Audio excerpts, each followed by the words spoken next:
अब उस वीआईपी का एक जो चैटिंग में जिक्र है दो दोस्तों के बीच में, क्योंकि उस व्यक्ति की वहाँ एग्जिस्टेंस को होटल के स्टाफ ने भी एग्री किया। हाँ, मैंने देखा, मैंने उससे उनके जो साथ आए थे उनसे बात भी करी और पब्लिक डोमेन में सारे फैक्ट हैं। हमने हर एंगल पे काम किया। क्योंकि अगेन मैं इस बात को रिपीट कर रहा हूँ, मैं एसआईटी का पार्ट भी हूँ और एएसपी भी था जिस समय केस वर्कआउट हुआ। जब केस पुलिस को हैंड ओवर हुआ उसी समय ये क्वेश्चन हम पे रेज हुए और मैं साक्षी हूँ उस बात का कि इसमें तो कुछ बड़े लोगों का नाम आ रहा, क्या आप इसमें खुल के काम करेंगे? एक ब्लाइंड केस जिसपे कोई ये घटना जो मिसिंग में थी और घटना के बारे में एग्जैक्टली क्या हुआ कोई नहीं जानता। हमने केस किया, 5 घंटे में चीज़ें वर्कआउट हुई। तीनों अभियुक्तों को विद प्रमाण हमने रिमांड पे लिया और अभी भी वो जेल में है। और दौराने विवेचना काफ़ी सारी चीज़ें आई, कुछ नाम उसने कि ये व्यक्ति। अब उस वीआईपी का एक जो चैटिंग में जिक्र है दो दोस्तों के बीच में, हम उस शख्स तक, क्योंकि एक तो पीड़िता मृतका थी जो अब नहीं है हमारे बीच में, दूसरा जो व्यक्ति इस बार को क्लियर करता इस बात को कि पूरी कन्वर्ट जो हमको क्लियर करता कि ये कन्वर्जेशन किस रिगार्डिंग था, हमने उस तक उनसे पूछा। 3-4 बार उनके बयान हुए और 164 जिसको हम जुडिशियल स्टेटमेंट बोलते हैं, मजिस्ट्रियल स्टेटमेंट, वो भी हुए। उनका ये कहना था कि साहब मैं जब 16 तारीख को वहाँ आया हूँ उस समय एक शख्स वहाँ जो शायद कई बार सोशल मीडिया में चला है, जो जिनके साथ 2-3 लोग थे, कुछ अटैची थी और कुछ हुलिया हमको डिफाइन किया, क्योंकि उस व्यक्ति की वहाँ एग्जिस्टेंस को होटल के स्टाफ ने भी एग्री किया। लेकिन रिकॉर्ड में चूंकि वो केवल 1-2 या 2.5 घंटा वहाँ पर उस बंदे ने स्टे किया। अब हमारा अगला उस वीआईपी को फाइंड आउट करने का एकमात्र सूत्र था पुष्पदीप जो मित्र है।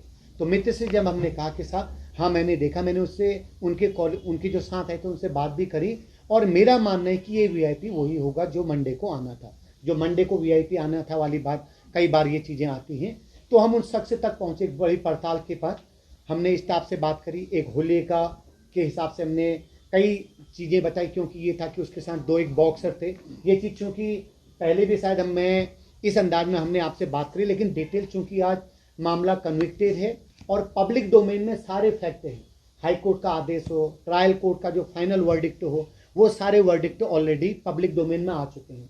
तो मैं आज खुल के उसमें आपसे बात करने में मुझे कोई गुरेज नहीं, जो ऑलरेडी आपके पास है। लेकिन मैं अभी ये, क्योंकि मुझे मालूम नहीं था कि मुझे ऐसे बताना पड़ेगा, लेकिन मैं और मिस्टर खोलिया, इंस्पेक्टर आईओ जो इस केस के आईओ थे, लगातार इस केस में अभी भी सुप्रीम कोर्ट में अगर काउंटर लगता है या हाई कोर्ट में कोई चीज़ होती है तो हम दोनों उसमें इन्वॉल्व होते हैं। हमें उसमें आगे जो भी प्रोसीडिंग करनी होती है हम करते हैं।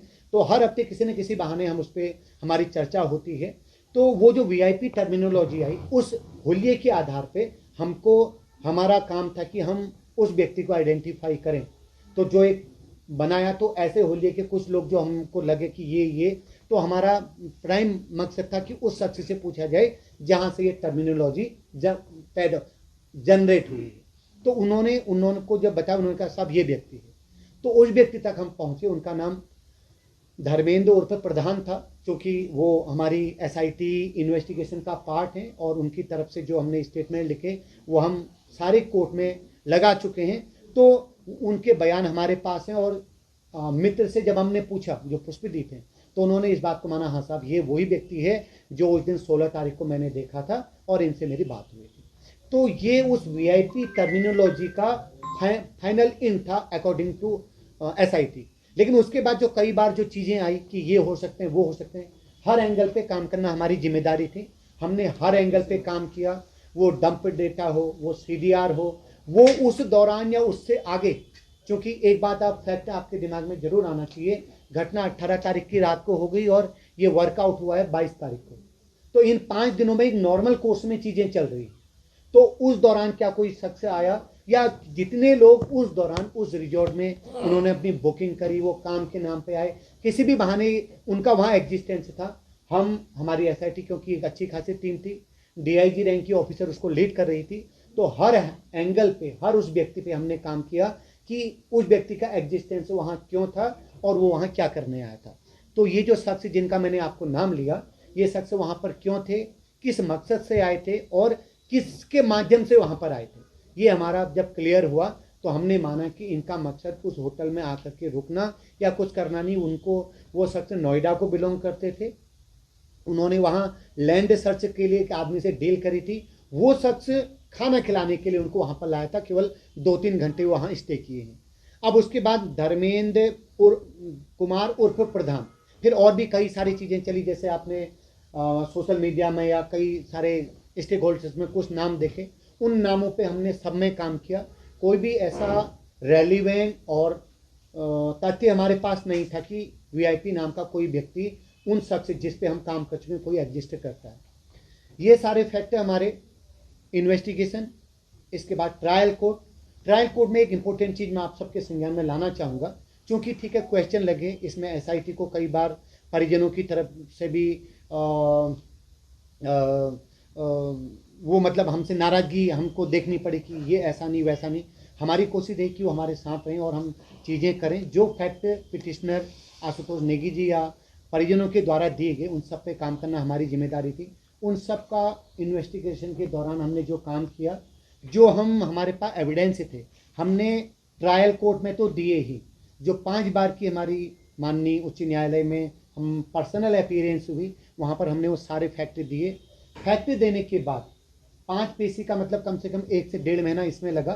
फिर 5वीं पेशी के बाद डिटेल से करीब 20 या 22 दिन के बाद माननीय न्यायालय का एक डिटेल्ड निर्णय आता है, जो आपने अपनी मुख्य खबर का हिस्सा बनाया था कि एसआईटी क्लियर कट मेंशन है कि इस इन्वेस्टिगेशन में किसी भी प्रभावी व्यक्ति को बचाने का कोई प्रयास नहीं किया गया। क्लियर कट मेंशन है, वन थिंग। दूसरा, उन्होंने ये माना कि इस दौरान एसआईटी ने जो काम किया है, क्योंकि 1.5 से 2 महीने का टाइम हो चुका था वो फाइनल वर्डिक्ट के दौरान, ये माना कि विवेचना एकदम सही दिशा में है। एक सही ऑफिसरों का ग्रुप इस विवेचना को सही दिशा में लेके जा रहा है। अब अगला प्रश्न जो प्रश्न आता है कि एविडेंस डिस्ट्रॉय वाली बात, मैंने पहले भी कही, मैं फिर इस बात को, क्योंकि ये कई बार आती है कि वहाँ वो जो किया गया उसका मकसद एविडेंस डिस्ट्रॉय करना था। अगेन मैं इस बात को जोर देके और पूरे तथ्यों के साथ आप सबके सामने कहना चाहूँगा, 22 तारीख को जब हमको केस हैंडओवर हुआ, उस दिन भी एसआईटी तब नहीं बनी थी। हमारा जो थाने का आईओ था उसने उस कमरे का विजिट किया, वहाँ ताला लगा के आया कि जब तक हम इसमें एफएसएल विजिट नहीं करेगी तब तक इसमें कोई भी इंटरवीन नहीं करेगा। नेक्स्ट मॉर्निंग 9 से 10 बजे के बीच में हमारी एक लेडी सब इंस्पेक्टर के नेतृत्व में जो एफएसएल टीम थी, उसने उस पूरे क्राइम सीन को, जिसको अभी तक हम क्राइम सीन मान रहे थे, उसको पूरा विजिट किया। उसकी वीडियोग्राफी हमारी तीनों कोर्टों में सबमिटेड है। तो एविडेंस किसी भी प्रकार का नष्ट हुआ, इस बात को मैं डंके की चोट पे हम एज ए एसआईटी मेंबर और एज ए आईओ हम बोल सकते हैं कि ऐसा कुछ भी नहीं था। तो ये चूंकि आज इन सारे तथ्यों के बाद, पूरी एसआईटी के काम के बाद, ट्रायल कोर्ट ने पूरी डिटेल से उसमें डिस्कस सारे एविडेंसों की, सारे विटनेस की एविडेंस करने के बाद एक जेन्युइन सजा सुनाई है तीनों को उन सेक्शन में जिनमें एसआईटी ने उन तीनों को दोषी माना, आरोपी माना, उसमें सजा सुना चुकी है। और एक फैक्ट और जो आप सबके संज्ञान में स्ट्रांगली आना चाहिए कि ड्यूरिंग ट्रायल जो प्रोसिक्यूशन का काम था, चूँकि पहले पब्लिक प्रोसिक्यूटर इस काम को कर रहे थे, लेकिन परिजनों के द्वारा उसमें कुछ नाराजगी व्यक्त की गई, तो उनकी कहे अनुसार एक स्पेशल प्रोसिक्यूटर उसमें नियुक्ति किए गए। उन्होंने बहुत अच्छी पैरवी, वो लगातार हमारे संपर्क में रहे, बहुत अच्छी पैरवी के साथ प्रॉपर एविडेंसों के एनालिसिस के बाद, विटनेस को प्रॉपर गवाही करवाने के बाद इस केस को अंजाम तक पहुंचाया। वो भी तारीफ के काबिल उनका काम था। तो ये तथ्य कि एसआईटी ये चीज़ नहीं कर पाई या वो चीज़ छुपाई या ऐसा कुछ हुआ, ये मुझे इसमें कोई सच या कोई बुनियाद या कोई तथ्य नहीं लगता। तो ये बहुत इंपॉर्टेंट चीज़ है।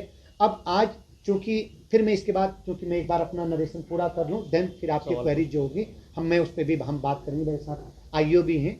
तो ड्यूरिंग ट्रायल भी चूँकि जो वहाँ का स्टाफ था, अभी हम केवल मित्र और परिजनों तक बात करते हैं। उस रिजॉर्ट का जो 5-6 लोगों का स्टाफ था, जो कोई 4 दिन पहले आया, कोई 10 दिन पहले आया, कोई 4 महीने से काम कर रहा था, एक एक व्यक्ति के स्टेटमेंट जो उन्होंने पब्लिक डोमेन में बोले, क्योंकि लगातार मीडिया पर्सन्स भी, आप लोग भी उनकी बाइट ले रहे थे, जो उन्होंने पुलिस को हैंडओवर होने से पहले पुष्पदीप या मित्र से बात करके बताया और जो हमारी विवेचना में आया, सारी चीज़ें एक्यूरेट टू द पॉइंट है। उन सबके पुलिस स्टेटमेंट के साथ जो 164 जिसको हम मजिस्ट्रियल स्टेटमेंट बोलते हैं, वो सारे स्टेटमेंट हुए। और जो चीज़ हमें बताई, जो चीज़ हमें आने से पहले ऑलरेडी वो पब्लिक डोमेन में ला चुके थे, और जो ड्यूरिंग ट्रायल बताई, वो सारी चीज़ें अकॉर्डिंग टू फैक्ट और एक जैसी थी, इसीलिए एक प्रॉपर कन्विक्शन हो पाया। तीनों अभियुक्त अभी भी जेल में हैं। जेल में वो अपील पे जरूर हो, लेकिन अभी भी कोर्ट ये नहीं समझता कि बेल लायक इनका प्रकरण है। तो ये पूरा था जो मुझे लगा। अब जैसे सर ने मुझे अचानक बोला कि एक बार अगर आप ये प्रश्न हुआ है तो आप इसमें बात करिए, तो मेरी जिम्मेदारी बनती है, मेरे आईओ की जिम्मेदारी बनती है कि हम उन सारी चीज़ें जो अभी जैसे करंट में हमारे पास भी सोशल मीडिया की चीज़ें आती हैं, तो कई बार लगता है कि तथ्य सही ढंग से आप तक नहीं है, तो चीज़ें जाएं, जाने के बाद आप उसमें जो भी आपको समझ लगता है और फैक्ट ये सारी चीज़ें। अब आपकी जो मुझे इस पूरे सर